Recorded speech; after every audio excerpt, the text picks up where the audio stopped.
একজন সায়েন্টিস্ট প্রতিদিন এক এলিয়েনকে টর্চার করত, কিন্তু সে জানতই না যে তার ল্যাবের ক্লিনিং লেডি এমা সব চুপচাপ দেখছে। সায়েন্টিস্ট চলে গেলে এমা ধীরে ধীরে ভেতরে ঢুকে এলিয়েনকে খাবার দিত। পৃথিবীতে এলিয়েন যার উপর বিশ্বাস করত সে শুধু এমা। একদিন সায়েন্টিস্ট সীমা ছাড়িয়ে গেল। এলিয়েনের শরীর আগেই ক্ষতবিক্ষত ছিল, তবুও সে তাকে মেরে ফেলার অর্ডার দিল। এটা শুনে এমা কেঁপে উঠল।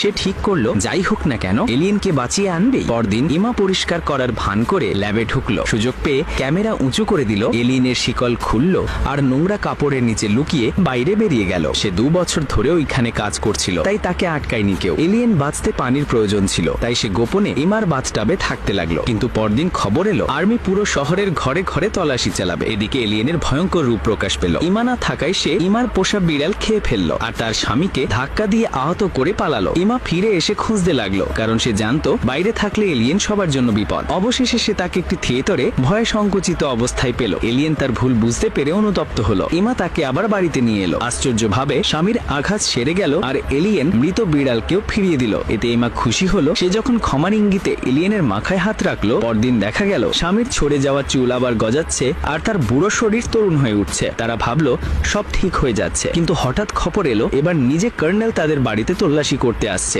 সেই উপায় ছিল এলিয়েনকে সমুদ্রে ছেড়ে দেওয়া, যেখানে তার খাবার আর পানি দুটোই থাকবে। রাতের অন্ধকারে পুলিশকে ফাঁকি দিয়ে তারা সমুদ্র পর্যন্ত পৌঁছালো। স্বামী মজা করে এলিয়েনকে বলল, আমার মাথাতেও একবার হাত দাও, চুল আরো বাড়ুক। কিন্তু হঠাৎ কর্নেলের গুলি এমার বুকে বিঁধলো আর এলিয়েনকেও আহত করলো। কর্নেল ভেবেছিল এবার সব শেষ, কিন্তু এলিয়েন তার হিলিং পাওয়ার ব্যবহার করলো, উঠে দাঁড়ালো আর এক আঘাতে কর্নেলকে চিরদিনের জন্য থামিয়ে দিল। এরপর স্বামীর অনুমতি নিয়ে সে এমাকে তুলে নিয়ে সমুদ্রে ঝাঁপ দিল। সেখানে নিজের ক্ষমতা দিয়ে সে শুধু এমাকে নতুন জীবনই দিল না, বরং তাকে পানির নিচে